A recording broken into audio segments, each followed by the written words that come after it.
pedir que nos inclinemos em oração.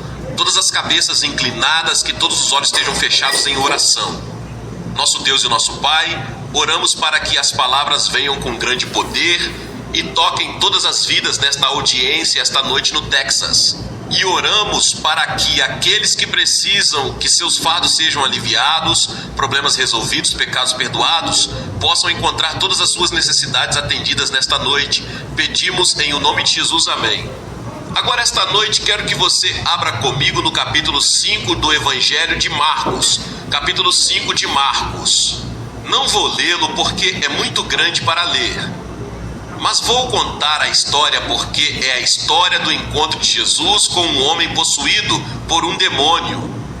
E quero falar esta noite sobre o diabo e os demônios, bruxos e bruxas. Jesus Cristo acabou de cruzar o mar da Galileia, ele estava em um barquinho e estava cansado. Agora, Jesus era divino e ele era Deus, mas ele também era humano. Ele se cansou e ficou com sede. Ele estava dormindo neste barco e veio uma tempestade, e você se lembra a história. Os discípulos ficaram com medo e disseram: Mestre, vamos morrer. Eles ficaram apavorados. E Jesus se levantou no barco e ergueu a mão e disse: Paz, fique quieto. O vento se acalmou, o relâmpago parou de piscar, o trovão parou de rugir, e os discípulos ficaram com ainda mais medo. Disseram: Que tipo de homem é este que até o vento e o mar lhe obedecem? Eles ainda não haviam chegado ao pleno conhecimento de que aqui estava o mestre de todas as eras, o Rei dos Reis, Senhor dos Senhores, o verdadeiro Deus. Mas eles chegaram ao outro lado do mar pequeno da Galileia e lá encontraram uma visão estranha. Um homem selvagem, um homem nu, sangrando da cabeça aos pés por causa dos ferimentos auto-infligidos. O homem veio correndo e gritando. E a Bíblia diz que ele estava possuído por um demônio. Você diz agora: Billy Graham, você acredita que eles eram realmente demônios? Sim, eu acredito que haviam demônios reais nos dias de Jesus, e eu acredito que eles são demônios reais agora mesmo. Há um diabo real. Há um diabo real no mundo agora. A Bíblia ensina e podemos ver evidências de sua obra em todos os lugares.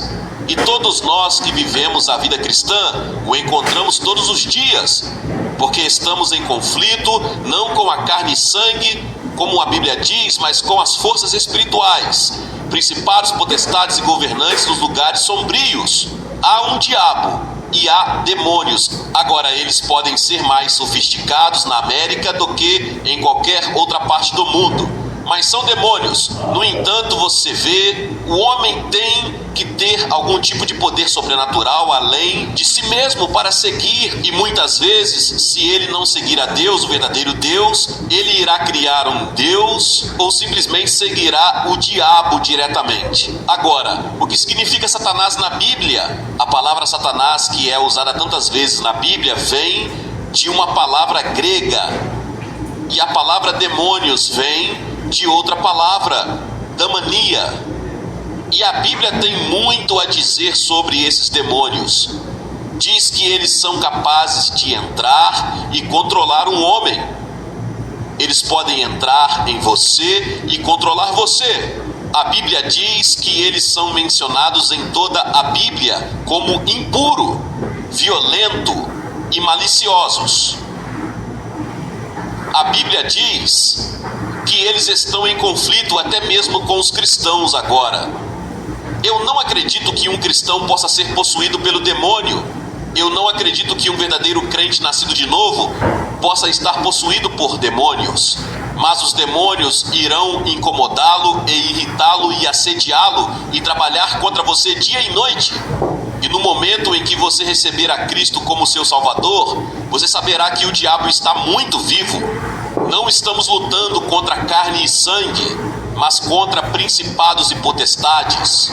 Agora, cada pessoa aqui, ouça isso, cada pessoa fora de Cristo está em perigo de possessão demoníaca.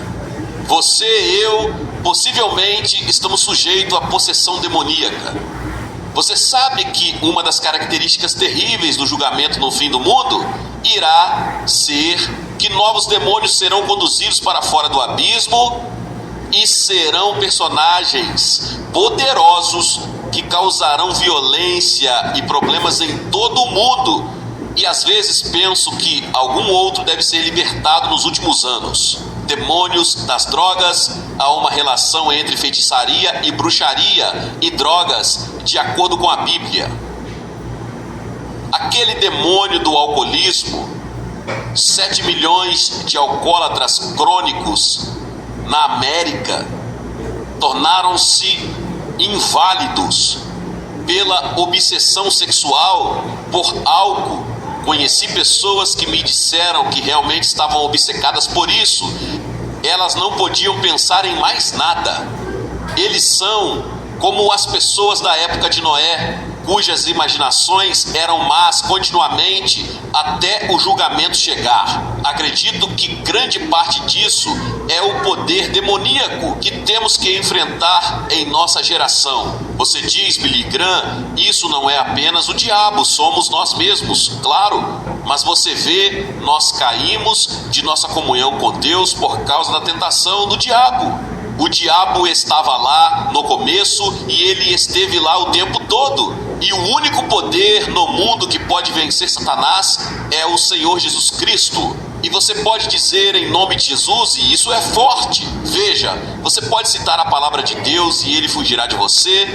Você sabe que Jesus foi atacado pelo diabo no deserto, quando ele estava fraco de sede e fome. O diabo veio e o atacou, ele 3 vezes.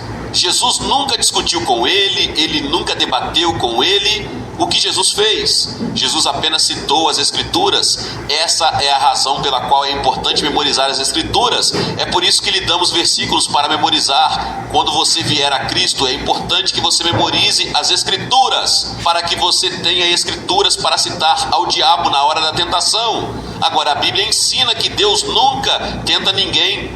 Se você for tentado a fazer o que é errado, é o diabo tentando você. E a maneira de superar essa tentação é citando as Escrituras. E ser cheio do Espírito Santo de Deus e andar na vontade de Deus, como Jesus estava na tentação.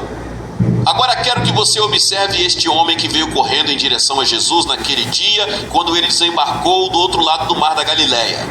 Observe algumas coisas sobre ele. Isso diz sobre um espírito imundo no olhar vertiginoso para toda a sujeira e poluição na América hoje. Não estou falando sobre a poluição atmosférica, que é ruim o suficiente. Estou falando sobre a poluição espiritual, moral. Temos um espírito impuro que parece ter se estabelecido na América e no mundo.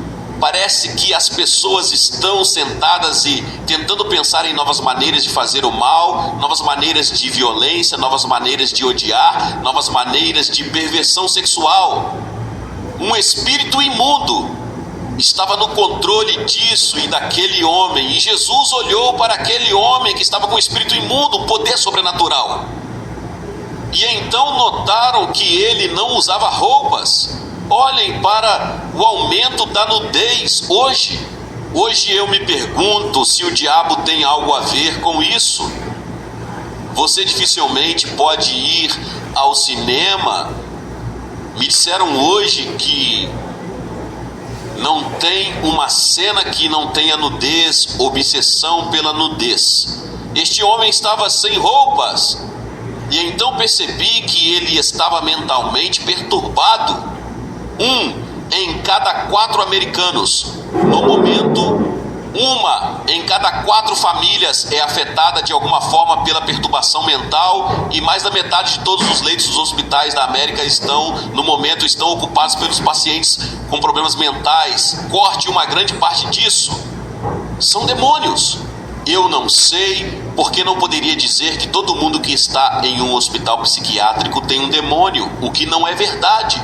Muitos deles têm problemas orgânicos e problemas psicológicos que não podem ter nada a ver com demônio. Mas há muitas pessoas que estou convencido que estão sob o controle do poder e da influência de demônios que sofrem de perturbação mental.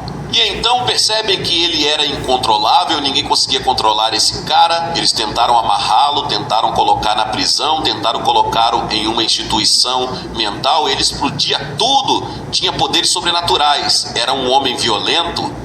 Já houve uma hora em que houve tanta violência que todo mundo quer ter paz e eles erguem um sinal de paz e todos nós acreditamos na paz, mas de alguma forma não conseguimos paz. Violência, tumultos, brigas e assassinatos.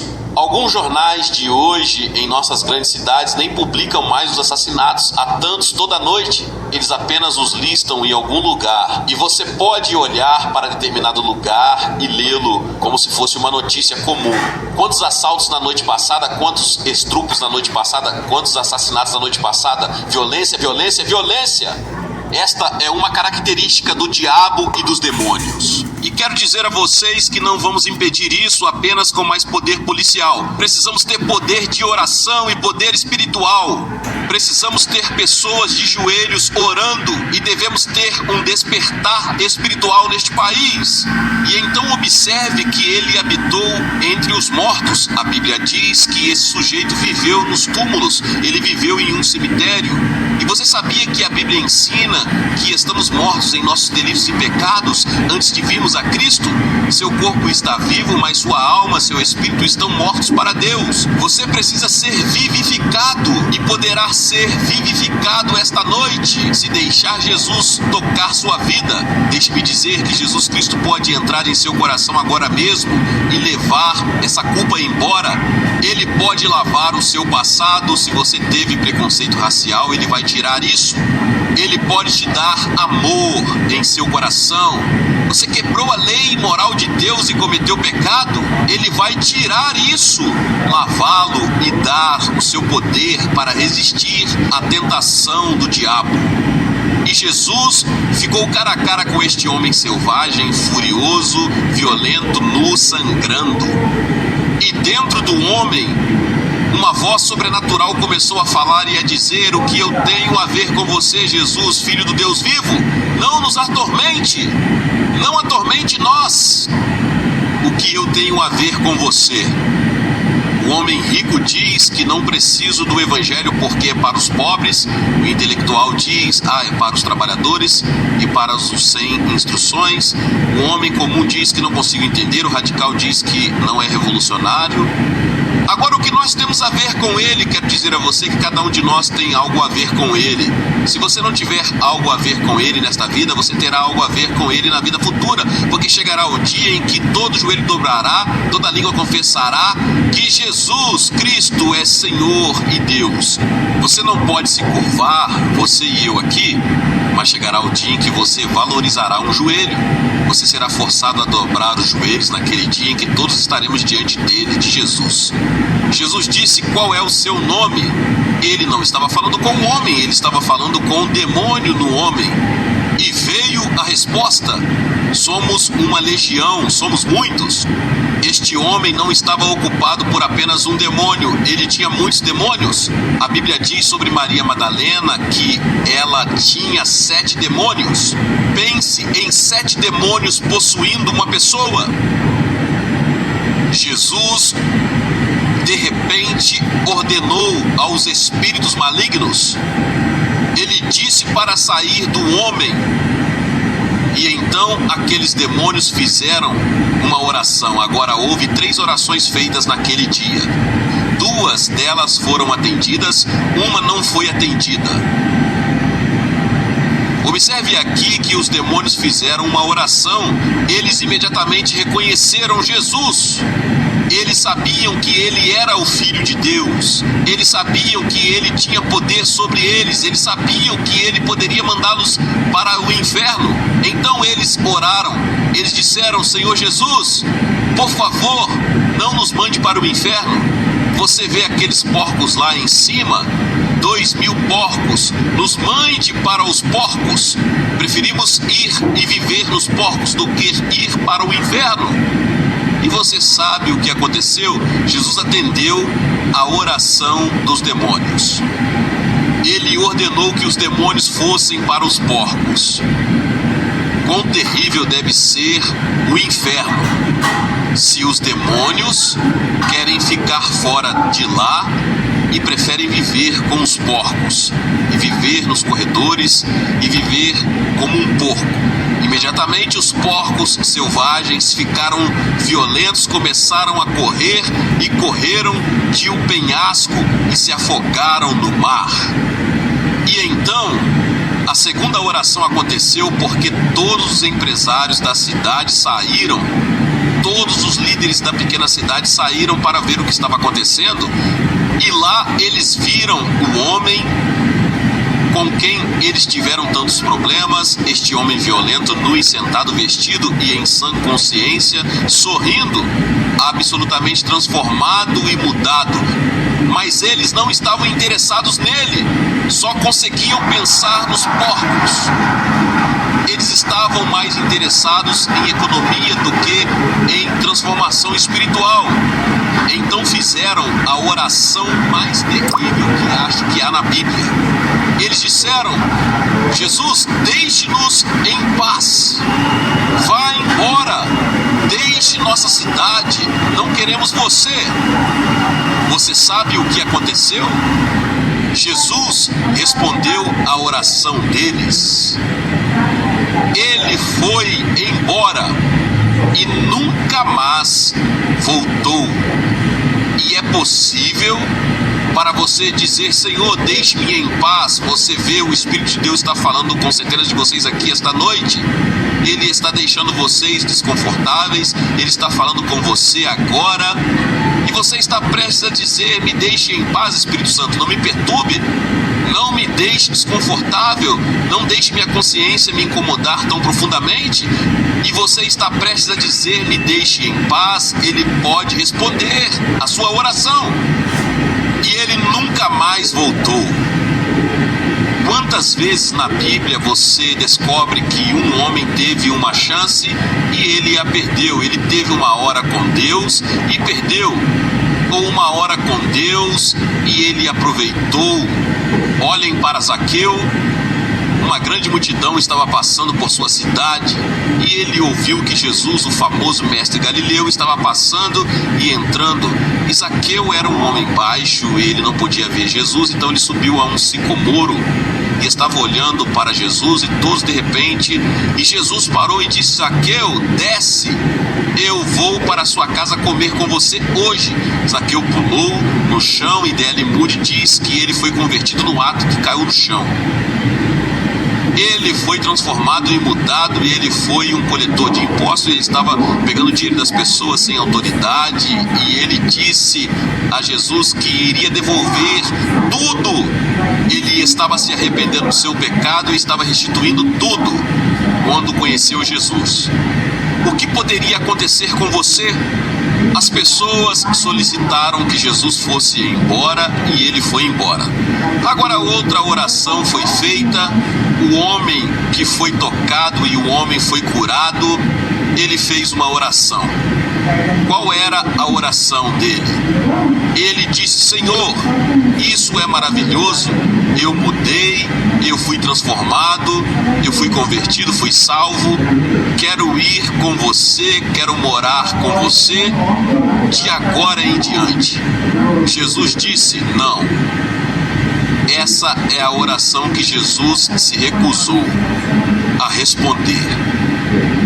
Ele disse: volte para a sua casa, volte para o mesmo endereço, volte para a sua aldeia, volte para a sua cidade, volte para a sua escola, volte para a sua família e conte que grandes coisas Deus fez por você. Você vê que entramos em uma grande cruzada aqui esta noite, uma grande multidão, 43 mil pessoas estão aqui esta noite, e nós dizemos: não é maravilhoso essa ótima música? E nós nos reunimos, batistas, presbiterianos e metodistas e católicos e judeus, e todos nós estamos aqui. Quão maravilhoso é isso? Não seria maravilhoso se pudéssemos ficar aqui a noite toda por cima? Jesus disse: não. Onde realmente conta é onde você mora, onde você estuda, Tem um capítulo em meu novo livro chamado Fique Cheio, Fique de Pé. Você sabe que a Bíblia ensina que há muitos altos, mas também há muitos baixos. Você já leu o livro de Salmos? Eu leio 5 salmos todos os dias.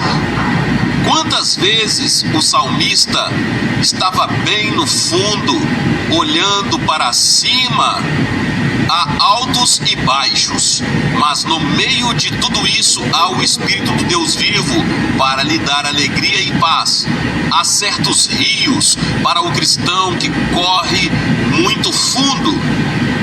E é uma coisa maravilhosa no meio de uma depressão ter Jesus lá, porque você vê que vai enfrentar problemas, vai ter decepções, vai ter dores de cabeça, você vai ter problemas e dificuldades em sua vida, mas no meio disso a graça de Deus estará lá.